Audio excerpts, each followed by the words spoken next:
Yes. All right, Jupinder ji, pleasure having you with me first of all, Thank you. and congratulations for the wonderful book. Thank you.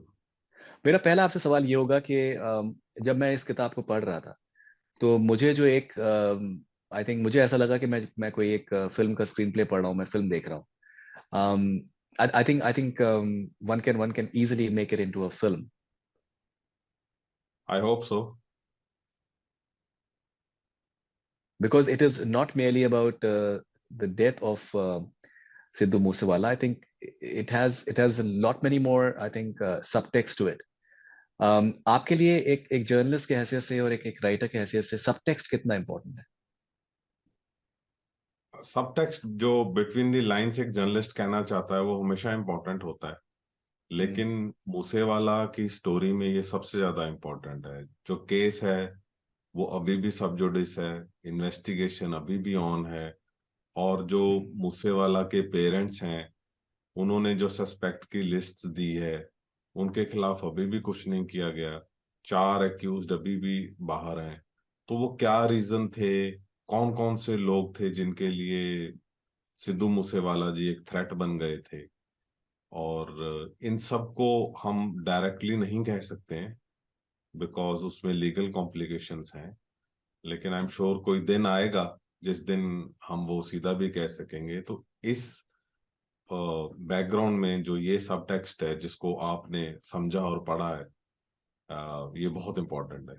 और I hope के बाकी readers भी इसको समझेंगे, पढ़ेंगे, और यही हमारा इसका मोटिव है. राइट. जैसे आपने कहा कि केस सब जुडिस है और लीगल कॉम्प्लिकेशंस भी हैं, लेकिन जिस तरीके से आपने पूरी पूरी कहानी को, पूरे I think flow of events को आपने जिस तरीके से जोड़ने की आपने कोशिश करी है, उसमें उसमें एक्यूरेसी को रखना जो है वो कितना इंपॉर्टेंट था आपके लिए, और how have you manage to achieve that? या ये बहुत इंपॉर्टेंट क्वेश्चन है आपका, फरीदून जी. इनफैक्ट ये मेरी 6th बुक है, और इससे पहले मेरी जितनी भी बुक्स हैं वो ऑलमोस्ट ट्रू क्राइम के रिलेटेड हैं, या वो रिलेटेड हैं कुछ मेरी लाइफ के फनी एनेक्डोट्स है जब मैंने जम्मू कश्मीर में टेररिज्म कवर कर रहा था, या राजस्थान का टूरिज्म कवर कर रहा हूँ, या पंजाब का मैं क्राइम कवर कर रहा हूँ पिछले ऑलमोस्ट 25 ईयर्स से. तो उसमें जो ट्रू क्राइम लिखते हुए मैंने जस्सी मर्डर केस, जो कनाडा की लड़की का पंजाब में ऑनर किलिंग हुई थी, उसका ट्रू क्राइम भी रिपोर्ट किया था. और शहीद भगत सिंह जी की पिस्टल मैंने जो पिछले ऑलमोस्ट 8 डिकेड से जो पब्लिक फोरम में नहीं थी, जो गुमी हुई थी, उसको मैंने ढूंढा और दोनों बुक्स को लिखा. वो दोनों बुक्स और इस बुक में बहुत फर्क है. This book has taken lot of toll on me because एक तो ये डेवलपिंग स्टोरी थी, अभी 1 साल हुआ है मूसेवाला जी की किलिंग को. तो कैसे कैसे हम कैसे बुक की पेस रखेंगे, हम कैसे मूसेवाला जी के बारे में ऑनलाइन इतना कुछ पढ़ा है लेकिन वो सारा स्कैटर्ड है, उसमें कितना सच है कितना झूठ है, उस सबको हमें फिल्टर करना था. पेरेंट्स से बात करनी थी, फ्रेंड से बात करनी थी जिन्होंने मूसेवाला जी को सबसे पहले म्यूजिक सिखाया या तराशा, उनसे उनसे मिलके बात की, पुलिस ऑफिसर्स से बात करनी बहुत जरूरी थी.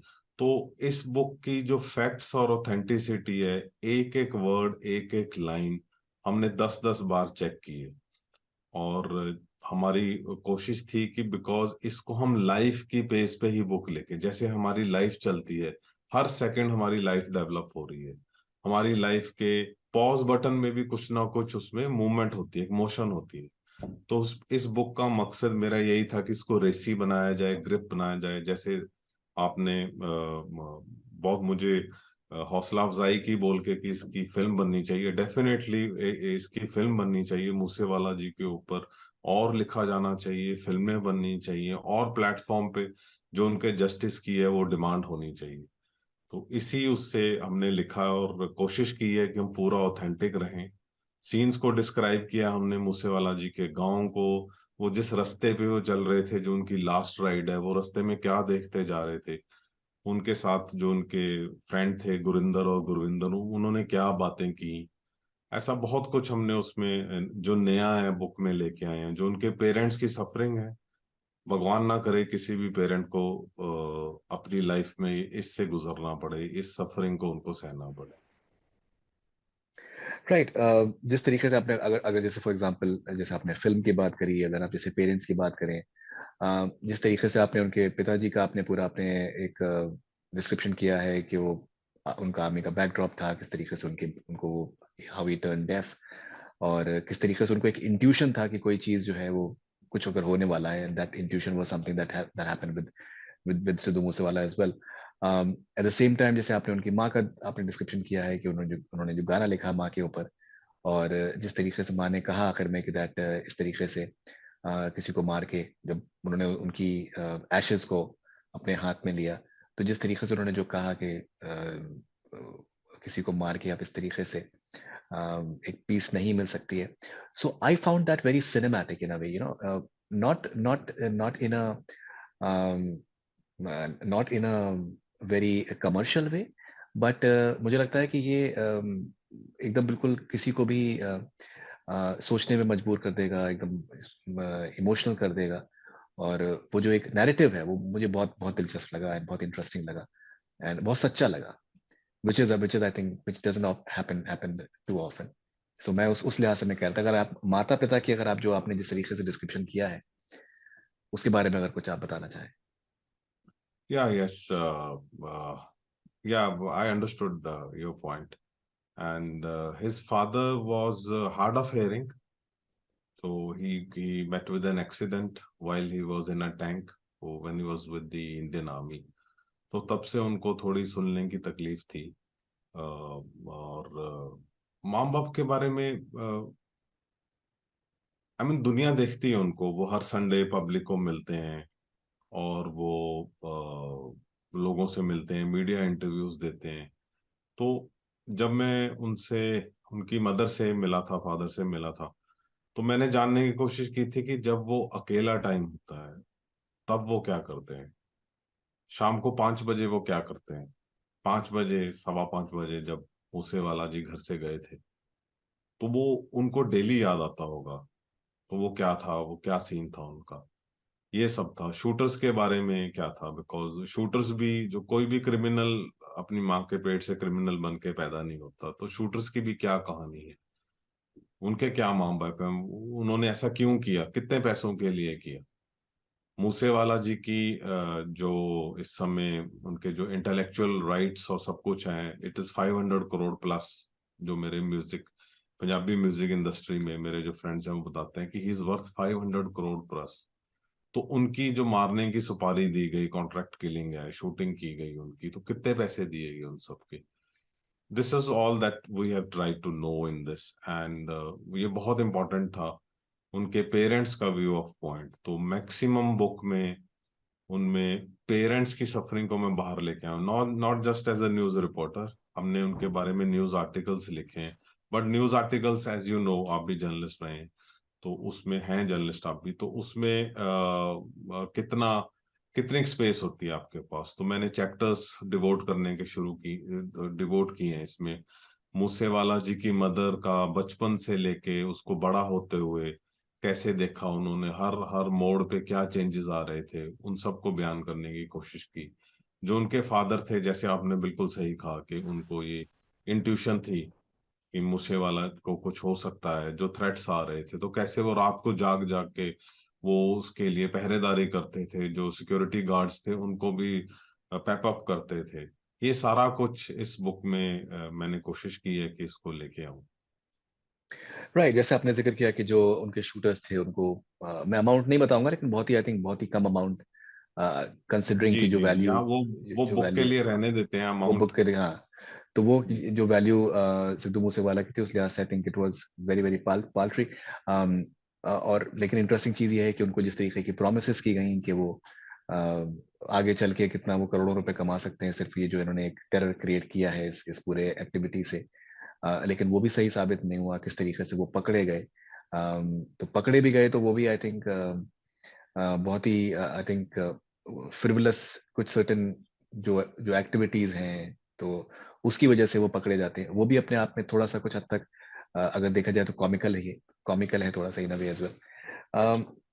लेकिन जैसे आपने इसमें ज़िक्र किया है कि एक शख्स के लिए 60 लोगों ने कॉन्स्पिरेसी करी। ऐसा जी क्या था, ऐसा क्या लगता है आपको था सिद्धू मूसेवाला में कि दैट वो इतना ज्यादा एक वो थ्रेट हो गए थे लोगों को? जी, यस, बिल्कुल। आपने बहुत बहुत ध्यान से मेरी बुक को पढ़ा है, thank you for that. 60% yes, उसमें से 31% हैं जो ऑफिशियली नॉमिनेट हुए हैं, और हम्म 29% ऐसे थे जिनको डायरेक्टली नॉमिनेट नहीं कर सकते थे इसमें, बिकॉज उनकी लॉजिस्टिक सपोर्ट थी या कुछ और था। और पंजाब पुलिस और कोई भी पुलिस नहीं चाहती होती कि हम बहुत सारे एक्यूज को नॉमिनेट करें एक केस में, बिकॉज जब चार्जेस फ्रेम होंगे उनके ऊपर, तो वो 60 के 60 लोग उस कोर्ट रूम में या वीडियो कॉन्फ्रेंस में एट वन गिवन टाइम वो प्रेजेंट होंगे, तो चार्जेस कोर्ट फ्रेम करता है। तो इसलिए police minimum to minimum accused रखती है किसी भी केस में।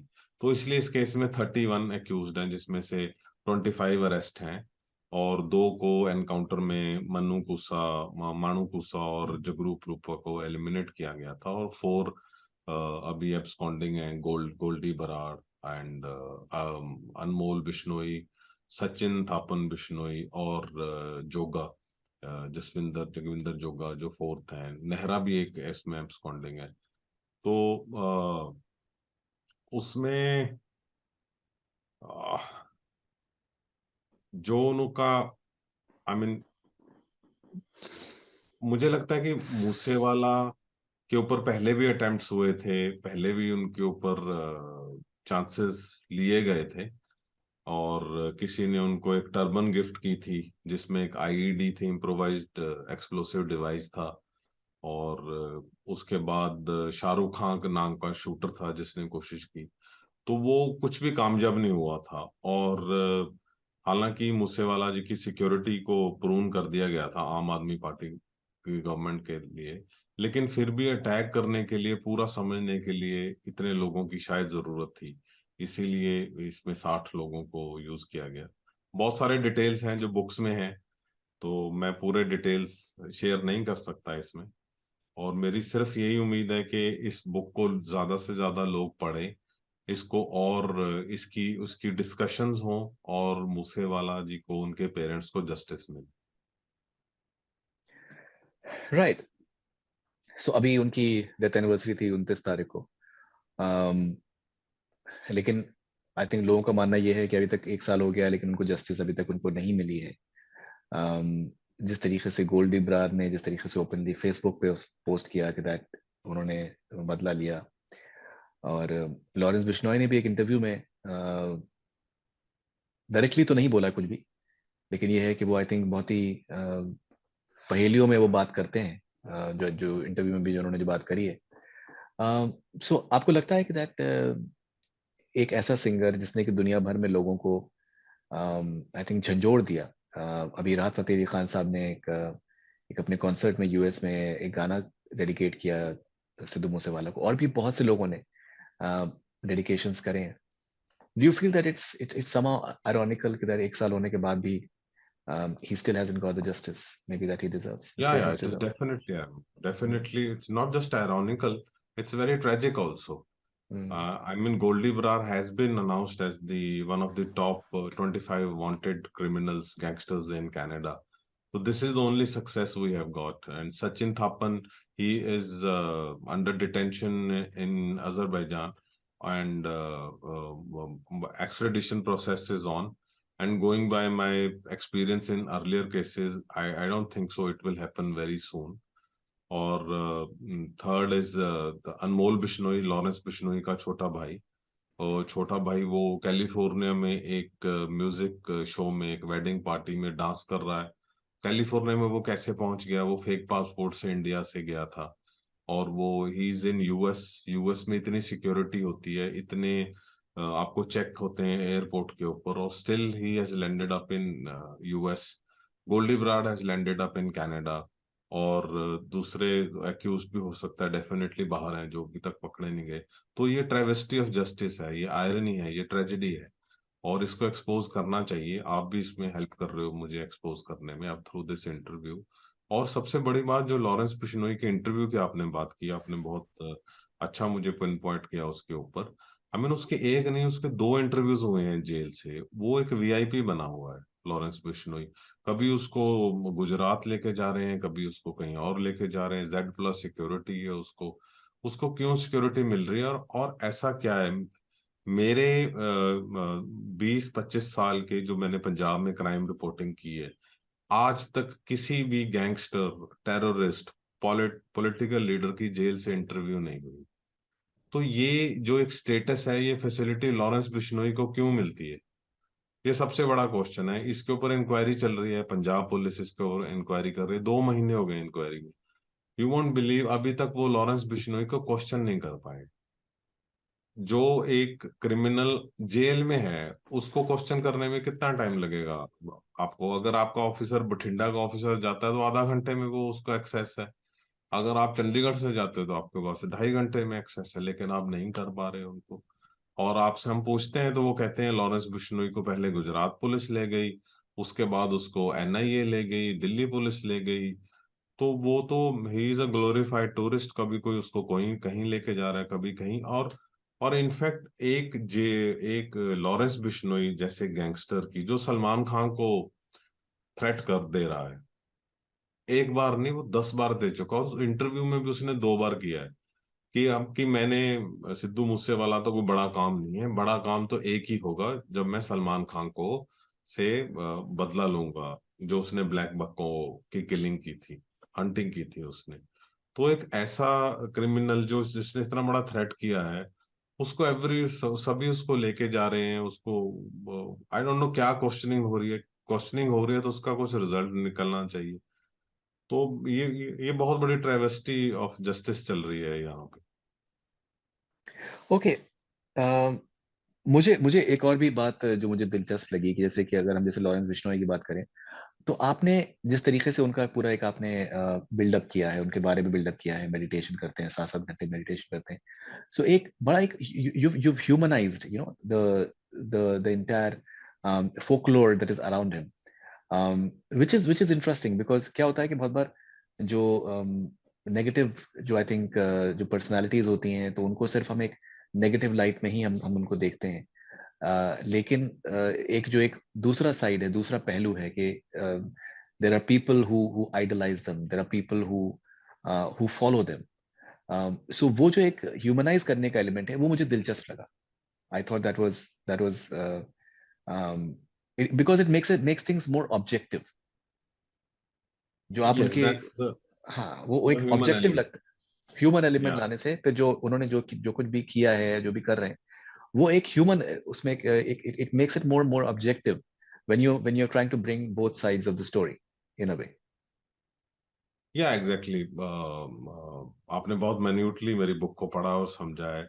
मेरा मकसद उसमें ये नहीं था कि I am aware of this कि मुझे कुछ कह सकते हैं कि आपने लॉरेंस बिश्नोई को लिखा, उनका मेडिटेशन करना एंड दिस एंड दैट करना।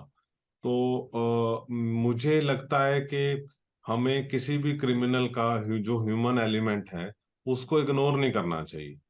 बिकॉज जो ह्यूमन एलिमेंट है, वही उसका रिफॉर्म होने का चांस है, वही उसका रिफॉर्म होने की होप है। और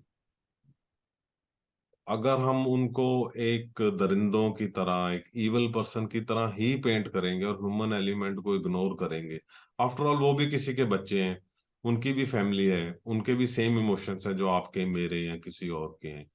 तो उनकी पर्सनैलिटी को बिल्कुल ही ट्रैश करने की इंस्टेड ऑफ दैट, हमें जो सिस्टम में ये डेवलप हो रहा है और ऐसे लोग क्यों बन रहे हैं, उसको ज्यादा हिट करना चाहिए।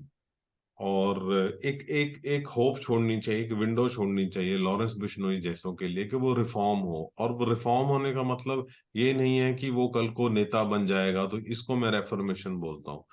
आदमी रिफॉर्म तब होता है जब वो अपने क्राइम को कन्फेस करता है। तो ये पार्ट है उसकी रिफॉर्म होने का। आई एम श्योर कि अगर वो उसको पढ़ेगा ही, तो वो शायद उसको लगेगा कि हाँ यार, मैं शायद मैं गलत था। आई मीन अभी तक तो उसके इंटरव्यूज ऐसे लगा नहीं, वो बहुत बोस्ट करता है अपनी एक्टिविटीज को देख के। लेकिन जैसे उसकी मम्मी ने उसका नाम लॉरेंस रखा, है ना, क्योंकि वो बहुत गोरा चिट्टा लड़का था, अंग्रेजों जैसा लड़का था वो, तो उसने लॉरेंस नाम रखा, उसको चंडीगढ़ पढ़ने भेजा। और मुझे लगता है कि उसको अपनी माँ को मिले हुए कम से कम 11-12 साल हो गए हैं। एक तरफ मूसेवाला की माँ है जो अपने बच्चे को कभी नहीं मिल सकती, एक तरफ लॉरेंस बिश्नोई की माँ है जो अपने बच्चे को कभी नहीं मिल सकती, और उनके पास 100 एकड़ से ज्यादा लैंड है। तो जी, वो मैं उस पे क्यों आ रहा था। क्रिमिनल, जी जी, हम्म। तो वो क्यों क्रिमिनल बन गया, कैसे क्रिमिनल बन गया? कुछ भी नहीं था उसकी लाइफ में, हम सबकी लाइफ में होता है, स्टूडेंट लाइफ थी, इलेक्शन चल रही थी, टॉर्चर क्यों किया एज गैंगस्टर्स? तो उसकी उसकी जो लाइफ स्टोरी है वो एक लेसन है हमारे पुलिस डिपार्टमेंट के लिए, हमारे पॉलिसी मेकर्स के लिए, कि जो कॉलेज की लड़ाई है वो लाइफ लॉन्ग एक सीरियस लड़ाई हो सकती है।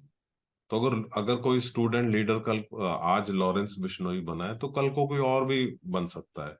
तो इन सब का मेरा, जैसे आपने सब टेक्स्ट वाली बात की थी, बहुत इंपॉर्टेंट बात की थी आपने, तो ये सब टेक्स्ट यही है कि इसको जो भी हमारे पॉलिसी मेकर्स हैं वो प्लीज ध्यान दें कि एक छोटा मोटा केस, जो जो every gangster is a petty thief, is a petty criminal at at one moment, तो उसको वहीं पे संभालना पड़ेगा। लॉरेंस बिश्नोई आजकल वो भगत सिंह जी की टी शर्ट्स की फोटोज भी दिखा रहा है, वो भी फोटोज जेल में से उसकी पब्लिक हो रही हैं, तो उसको जेलर लिख रहा है कि तुम ये नहीं पहन सकते हो, वो अपने डेमोक्रेटिक राइट्स बोल रहा है। तो ये सब बातें तो जेलर और लॉरेंस बिश्नोई के अंदर हुई है ना, उनको पब्लिक भी किया जा रहा है। तो someone is trying to build his image also. तो इसीलिए मैं बार बार कहता हूँ कि ये जो मूसेवाला की जो किलिंग है, ये बिल्कुल एक सिंपल किलिंग नहीं थी।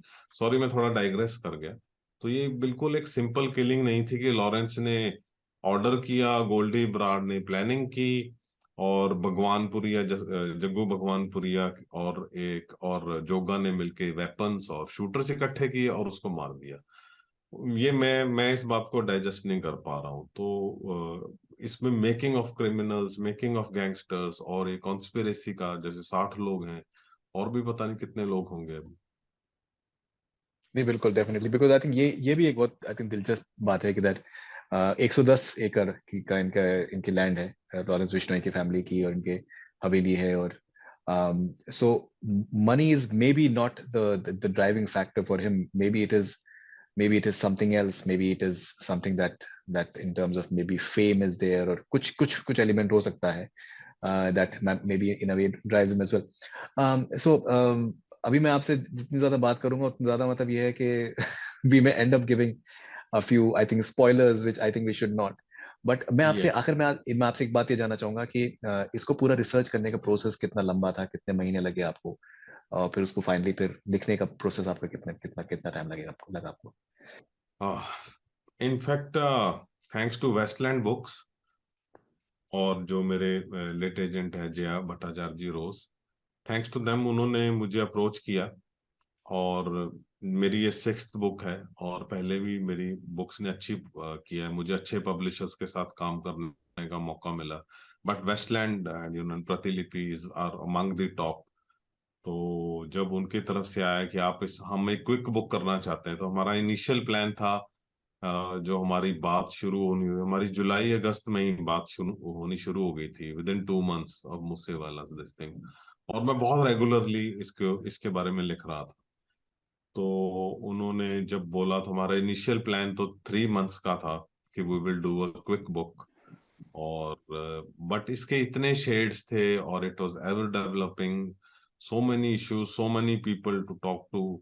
तो बिकॉज ऑफ दैट हमें 1 साल लगा, which is still by standard I think one of the fastest books to write. तो मैं इसको डेली लिखता था, और एक पूरी टीम थी वेस्टलैंड बुक्स की जो इनको एडिट करते थे, और वो जो आगे क्वेरीज होते थे, मतलब एवरी लाइन हमने 5-5 6-6 बार उसको ऊपर गौर किया है। तो और इस बुक को लिखते हुए मुझे बहुत ट्रॉमा भी हुआ, मुझे बहुत सफरिंग भी हुई इस बुक में, मेरी हेल्थ बहुत बिगड़ गई थी। और it was not an easy book to write, I mean it was not an easy book to write. Bhagat Singh ji की बुक के लिए मुझे रिसर्च बहुत करनी पड़ी थी, because it was a historical book. लेकिन उसमें ऐसा कोई भी इंडिविजुअल नहीं है जो जिंदा है जो उस बुक से इमीडिएटली अफेक्टेड है। और बाकी बुक्स का भी यही था। इस बुक में bearing Sidhu Moosewala, everyone is alive, और वो तो हमें बहुत सारी लीगल कॉम्प्लिकेशन, सबका ध्यान रखना पड़ा। फिर भी मुझे नहीं लगता कि हमने किसी भी बात को होल्ड बैक किया है। जो इंफॉर्मेशन हमारे पास है, जो रिसर्च मेरे पास है, दिल्ली पुलिस की इन्वेस्टिगेशन, पंजाब पुलिस की investigation, on the record, off the record, everything हमने इस बुक में उसको प्रेजेंट किया है। और but it was not an easy book to write. और मूसेवाला जी के सॉन्ग्स जब हम पहले सुनते थे, हालांकि मैं पहले इतने सॉन्ग्स नहीं सुन पाया था उनके, पर जब उनकी किलिंग के बाद सॉन्ग सुने तो हर सॉन्ग का एक डिफरेंट मीनिंग है। और स्पेशली जो सॉन्ग उनका 295 था, which is the most famous, तो वो लॉ ऐसा जो सॉन्ग था। हम्म, या वो ऐसा सॉन्ग है जो जिसको एक उनका एक वॉइस है, वो जो एक मैन में ट्रांसफॉर्म हुए हैं उस सॉन्ग में। एक एक एक जस्ट रैपर सिंगर की बजाय वो एक इंस्टेड ऑफ दैट वो एक मैच्योर सिंगर हैं, जिसकी जो उसमें बहुत सारी एक आइडियोलॉजी को वो प्रेजेंट कर रहे हैं, एक इंटेलेक्ट को प्रेजेंट कर रहे हैं, सोशल चेंज के बारे में बात कर रहे हैं। So that transformation happened, and he was taken away just at the stroke of that transformation. और ये सबसे बड़ी ट्रेजेडी है उनकी लाइफ। अभी उनके पास बहुत सॉन्ग्स थे। नहीं, इनफैक्ट आई थिंक उस गाने में उन्होंने क्वेश्चन किया है, जैसे आपने भी कहा है कि he has questioned certain religious I think ideologies which people were not comfortable with. So in a way progressive भी उनकी एक शख्सियत थी, he was a progressive guy. And uh, जैसे आपने जिक्र किया है कि वो माँ के वो जो गाना है, maybe that is the softest song that he has written. Otherwise Yes. it is the songs, they tend to be filled with machismo and a lot of anger as well. So congratulations Jupinder Jeet, and मुझे लगता है कि किताब ये बहुत important किताब होने वाली है। And जैसे आपने मैं आखिर में एक बात करना चाहूंगा, जैसे आपने पुलिस के बारे में कहा है कि अगर वो करना चाहें तो उनके पास एक इनसाइड, उनके इन्फॉर्मर्स उनके बहुत बहुत स्ट्रांग होता है, नेटवर्क बहुत स्ट्रांग होता है। Yes. It is just that कि वो विल होना चाहिए उनके पास कुछ करने के लिए, and then they can do a lot of things actually. So that Exactly. is that is I think that's an important point, important statement as well. So Jupinder ji, thank you very much for your time and congratulations. I'm sure that this book is going to be a huge success. Congratulations. Thank you, Faridun. Thank you. So nice of you. Thank you. Thank you. Take care.